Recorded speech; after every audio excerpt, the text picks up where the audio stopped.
Welcome to Toy Business Unboxed, your gateway to the secrets of the toy industry.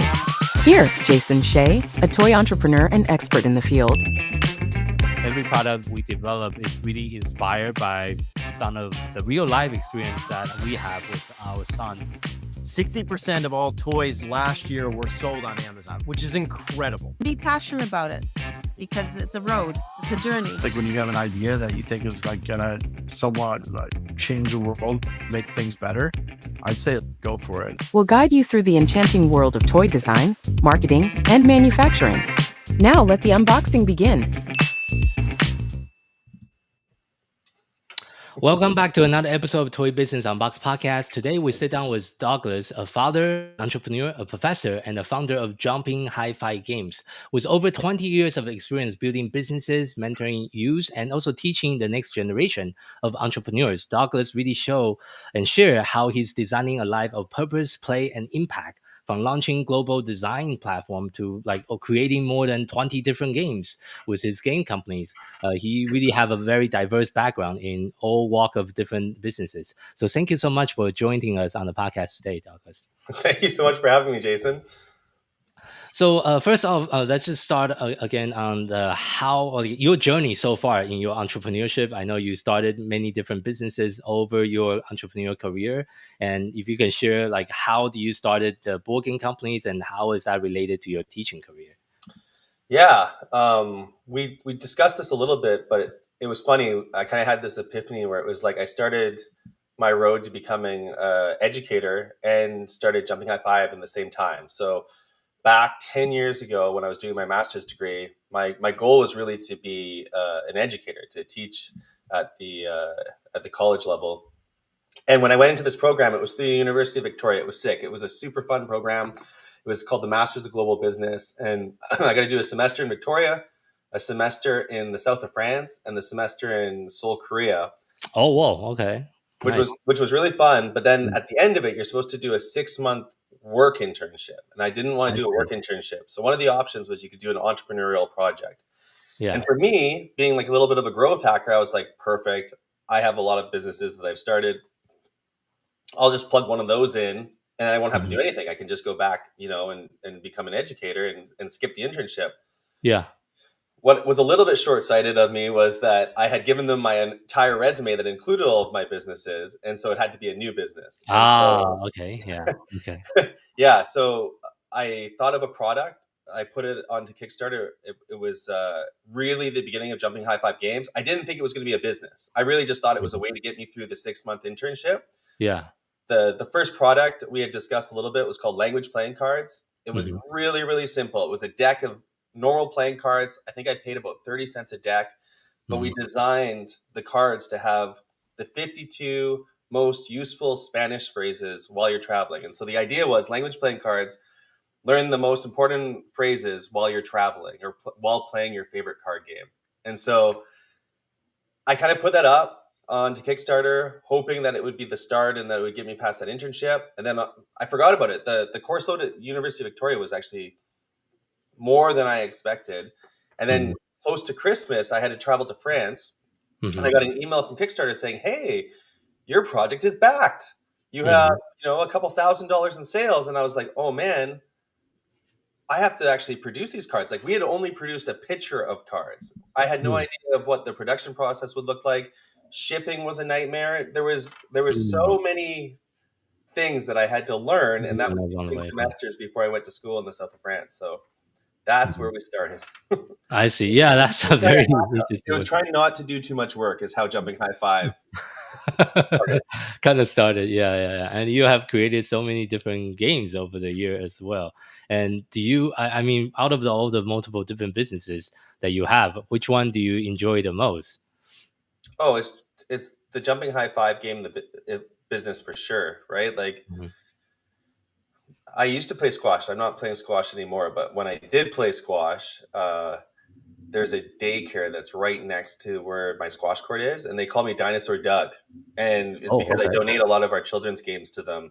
And one of them is Dinosaur Animal Rescue. And one of my favorite things is was to go play squash and then just to watch these kids completely make up their own rules. That was an interesting insight. They didn't play the game. We spent so much time play testing rules, making sure the game won't break, making sure it's not ambiguous for parents. Play test, play test, play test. And then I go and watch these kids play, and they're off on their own adventure that they're making up. And That's fun. kids are so creative. They don't have judgment. Hmm. Jumping High Five Games has been the best business I've ever worked on, for sure. I see. And obviously, with your teaching career, how does that also like impact your kind of the design process as well? How does my teaching career impact my design process? Yeah, like do you learn any feedback by talking to the students and getting feedback or getting idea about like different products of like doing your kind of careers in teaching all the different entrepreneurs as well?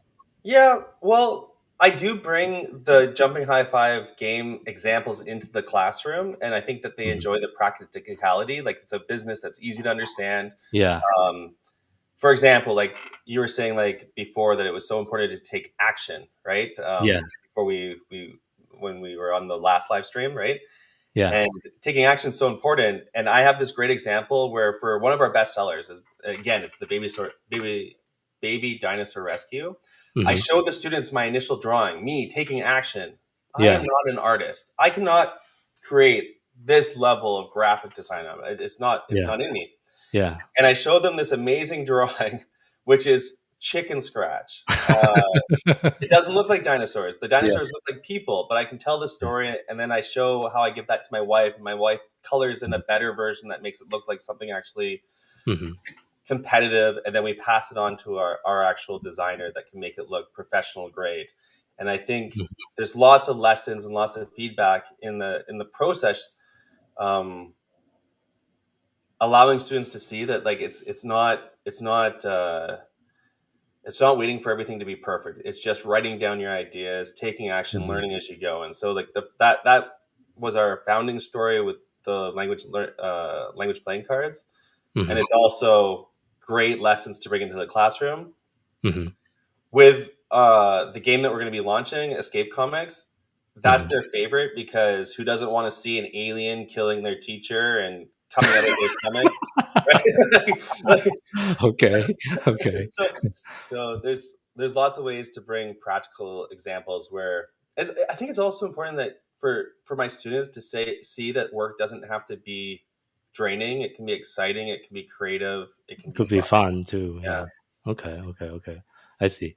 And like I know, like being a father is also a very important part of your overall. How does becoming a father for you shape the way that you approach work and your creativity and with your businesses?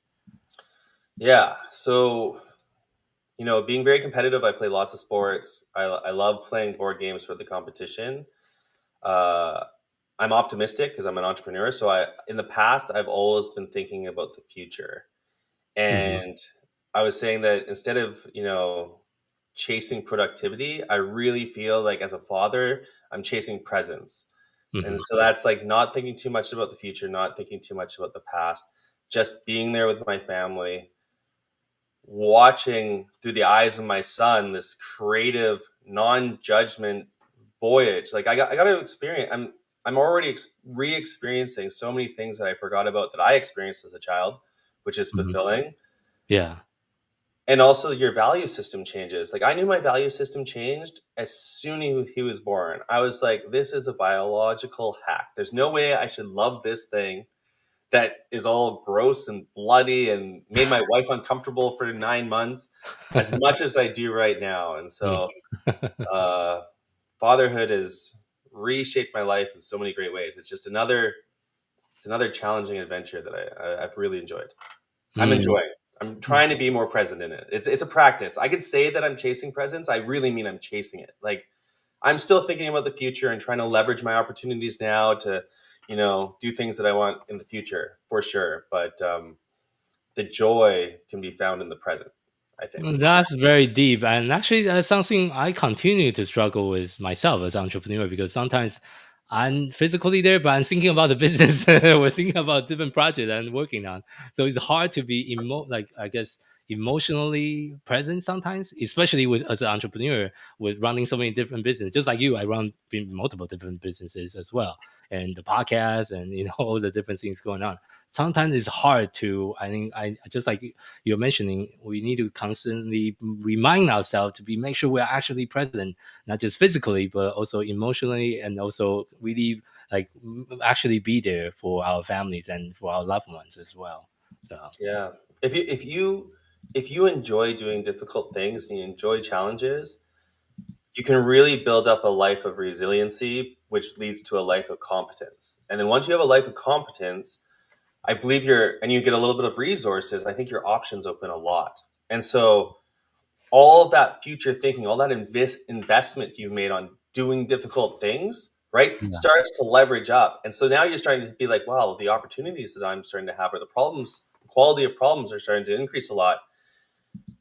And right now, like, I don't have the answers, Jason. I have no idea, but like my reflection is like, well, you can only leverage so much, because if you're always presence with your family isn't always beautiful, happy time.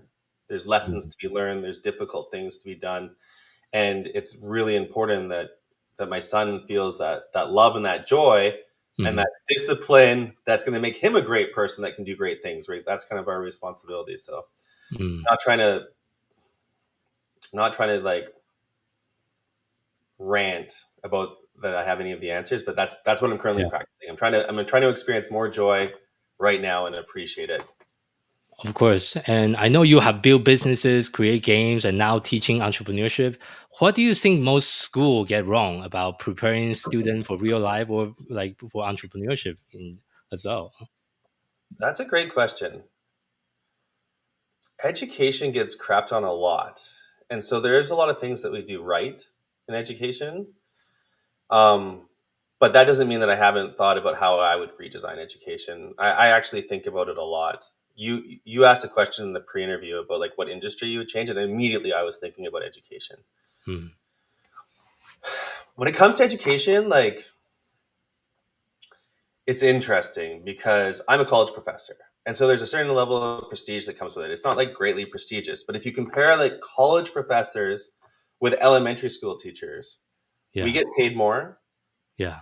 I think we have emotionally taxing less work by many factors, many factors, right? If my students misbehave or don't listen, I just ask them to leave class. They're adults, right? Yeah.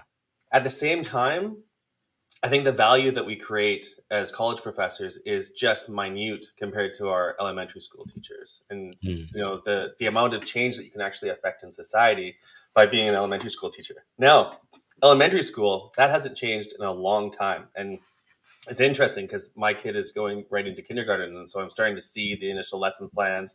We're planning to travel a bit. So I'm going to do some homeschool teaching while we travel. And I need to understand like what he's going to be missing. And there's just some things that I would find more important than what has been traditionally taught. So for me, like, I would rather have my son understand nutrition and his body, physical education, and how to remain healthy. If my kid could be outside running in the forest for half the day and then somehow they fit in math and reading and stuff, and I get that to like grade 4, grade 5, swimming. How do we know if we're going to teach skills that our children need, right? Never mind about like finance and things as they grow up, like how to deal with money or how to leverage situations or emotional intelligence. I meet so many people. I grew up on an island. I grew up on Vancouver Island, right? I still meet so many people that don't know how to swim. I'm not saying that education should take those things over, but like I would reprioritize it. And then, well, how do you do that? Well, I think that we have a lot of lessons to learn from people that are actually able to grab our attention. So like, I think we should take a lot of inspiration from people that have gamified things properly, like video games. Why do I have to wait to learn my grade 7 or 8 math till grade 7 or grade 8? Like, of course, your parents are your ultimate teachers and they can teach you this. But like, why can't I level up to my level 47 math sword as fast as possible, because I'm enjoying the storyline. I understand what the practical education is and why it's important. And maybe And maybe that's like if we flipped out of elementary school. I know I'm ranting a lot. There's a lot of ideas here, Mm-hmm. but something that I bring to my educational institution is I live a lot more in the practical and explaining the why this is important. Mm. Not sticking to the textbook. I'm much more practically oriented, like because I teach marketing and entrepreneurship. Yeah. How does it actually work? Mm-hmm. What's a basic example of that? Yeah, maybe you can take some example from your business for jumping high five. Like, what are some of the things or project you have done that was very successful? Well, obviously, there's always some project that doesn't turn out to be the way you think that you should turn out. So maybe if you have any real case study of that, you can feel free to share. Well, I had an example that I was thinking about in the classroom. I don't know. I'd have to think about that. Like the baby dinosaur one's the one that we brought into the classroom. There's Mhm. lots of failures and successes from prototyping to the you know the not doing the proper research on like keywords. So we build a game that gets highly reviewed, but it's never searchable. Things like that. Oh, okay. Mm-hmm. But when I was thinking about the example for practical education and people understanding the why something's important. So why something's important in business, we're usually thinking in the business concept is Yeah. that we can do anything. And so if we're going to take action, really business becomes this idea of filtering down the ideas of action that are going to get that you're going to do the least amount and get the most amount of leverage. Okay? Yeah. Mm-hmm. In school, an example that maybe everybody can understand is that we always had teachers that said you should read your textbook before you come to class. Mm-hmm. I ask my college level students this question all the time, and they're like, yeah, we should read before class. But how many of them actually do? Yeah, that's what they do. They laugh at me. Yeah. But if I can help like even 3 or 4 students understand that reading before class isn't about doing more work. It's about doing less work and getting higher results. And I walk them through the process step by step by step. And I've seen it. I'm not going to get, if I have a class, of 100 students, maybe 5 would read before class. Walking them through the why, maybe I get 10 or 15. And all of a sudden they're starting to understand the value of leveraging your time. And it's just like explaining to them why, I think is really important in education. That's true. And based on your experience building the board game, the game companies so far, what are some of the big lessons that you have learned that you would also like to share with our audience as well? Yeah. So if I think about the growth of Jumping High Five, the biggest lessons are probably that getting the recruitment is the hardest part. Having the right people surround you and building relationships. Because it's not just about my calendar and lighting up my life, it's also lighting up my employees' life and my team's life. True. So, at Hire the World, when we started that company, it was venture backed. And so it was like we had venture capitalists and there was a bunch of people just expecting us to like get every cent out of every dollar. And I remember going to work before it was light and leaving while it was dark, like not seeing the sun. I would never advise that for anybody. And I don't expect my employees to work like that anymore either. I promised myself that I would never work like that. And so one of the biggest lessons I learned was like really creating and giving agency, creating space and giving agency to your team, which starts by finding the right people, right? You want to find proactive, creative people that are resilient. They're not reactive and blaming you for why the problems are happening. And then milestoning out, and really aligning the incentives, right, to make sure that they align with the incentives of the company, so that everybody is incentivized to be doing the right things. And once you get teammates, right, recruiting somebody, it takes about a year to get them onboarded and understand your organization and what you stand for and how all the processes work. And so, my designer that has done 99% of our designs or 95% of all of our designs, we're great friends. We still play board games online. Our CEO is great friends, also plays board games online, right? My designer actually, I knew she was the right person when she had a wedding because her wedding invitations were a board game where you had to go and solve board game. So finding I guess it's a cliche, but finding the right people was really, really important because when I first started, I was hacking with graphic designers. I was using like sites like Upwork and Freelancer, just trying to figure out who could possibly do this? And I didn't have much money, so it was at a cheaper rate than what I Yeah. pay now, but it wasn't the right people. It wasn't people that were at the top of their industry. That's definitely very important. How big is your team right now for Jumping Hi-Fi? Just wondering. Yeah, so it's not that big. It's my wife, myself, and then we have a CEO that runs the business, and then we Mhm. have a full-time designer, but she's on contract, so she's not an employee. She comes in whenever we have work, and so that's Okay. usually pretty full-time. It Yeah. hasn't been lately because we've definitely we've taken our foot off the gas pedal just because Mhm. we just paid our first 145% tariff. So Oh, like we are taking a bit more of a defensive position if you're asking me like right now. yeah. We thought we didn't plan to pay 145% tariff. We missed it by 3 days on the landing date due to a shipping delay. Mhm. But yeah, the whole toy industry and stuff is Yeah. I saw right now it's 30 again, it, but it anyway, is it's not it's changing. 30. We have an Yeah. August 1st deadline, so we'll Yeah. see what ends up happening. Mhm. Um, Yeah, I think that I'm probably one of only a few companies that fell into that 2.5 week window that paid 145% or a month window or Oh, something like that. oh, I Just see. horrible luck. Horrible luck. We were trying to get an Yeah. inventory shipment in on zero tariff, Yeah. and we missed it by 3 days. Ah, I see. I see. I Yeah, see. it's Yeah. not the date of departure; it's the date on arrival. Yeah. When it What lands. is your overall view of the tabletop industry as of 2025? Do you still encourage people to get into this industry right now, or what is? 100%. Yeah. Yes. Mhm. Um, yeah. So like, it's easy if you're watching the news and depending who you hang out with to get a negative thought process.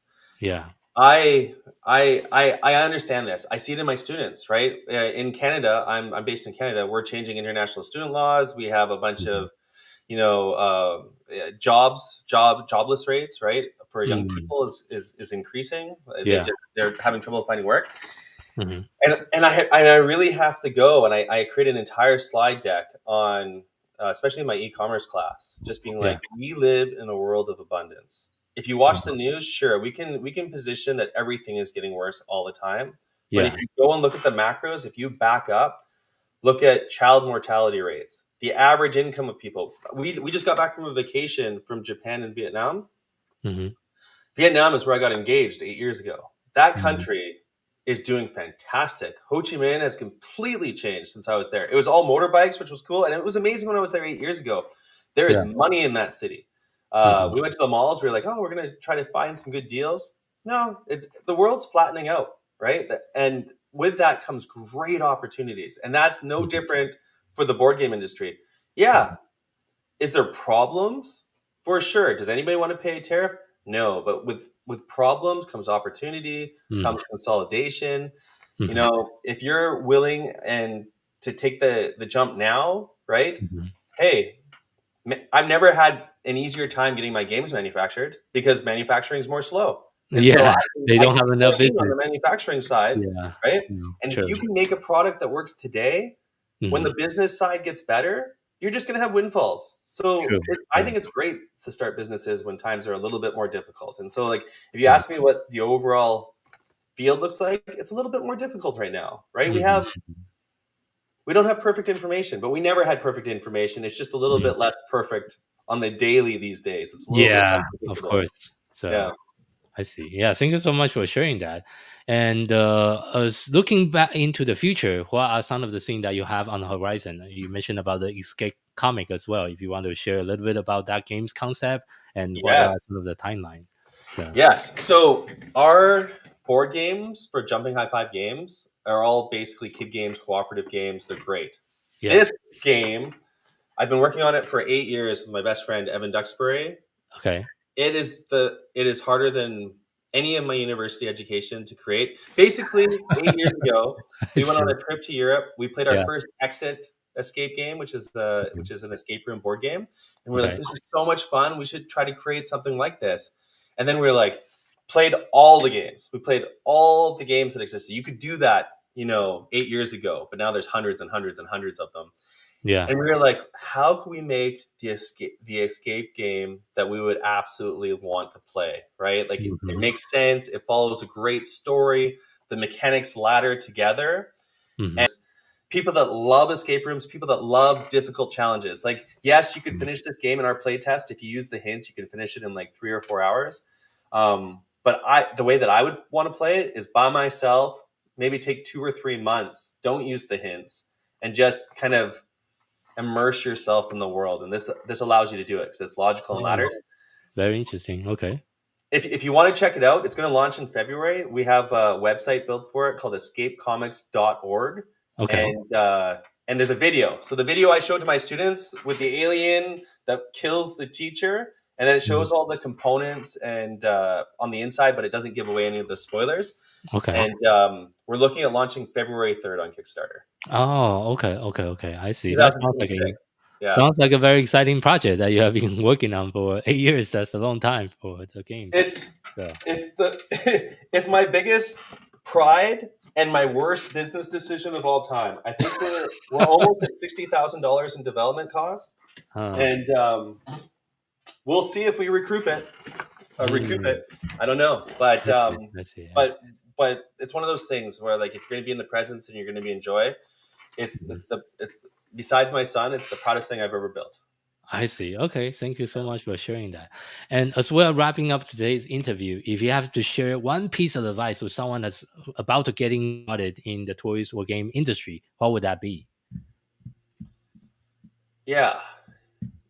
I think we talked about taking action earlier. Yeah. Write down your ideas and then go and ask for help would be my biggest piece of advice. We're blessed in Vancouver. We have Jay Cormier with Off the Page Games. He does a playtest game with a bunch of other developers that are there. Okay. The board game industry is so friendly. Okay. So, like, I was a little bit nervous when I first started getting into board games, trying to talk to manufacturing, trying to talk to distributors. I was used to the venture capital world where they just are great at telling you no, and getting the meeting is incredibly difficult. You have to be very strategic. In the board game world, we're incredibly friendly. We just want more gamers to make it competitive so that we can have, more Dungeons and Dragons, more Terraforming Mars, or whatever board game your favorite game is into. So, like, if you want to create a game, write it down on paper, prototype it, look at resources. There's many, many resources out there that can help you learn how to, like, make sure the mechanics don't work, make sure that the mechanics don't break, make sure that the game is fun. The easiest part of making a game is coming up with the concept. The hardest part of making a game, in my experience, is making sure it's fun and it doesn't break. And so to do that, you got to get it in front of people. You got to start play testing it. I see. That's a really good piece of advice as well. So for our listener that is interested to learn more about all the different projects that you have going on, where would be the best place for people to find you online? Online, all of our kids' game is at jumpinghighfive.com. And then if you want the adults game, we couldn't put the adults game in the Jumping High Five brand because it's got too much gore and blood and all that kind of stuff. So then that is at escapecomics.org. Got it. I'll make sure I put that in the show notes as well. And thank you so much for your time today, for being on our show and share your stories and your journey within the industry so far. Oh, it's been a pleasure, Jason. Thank you so much for having me.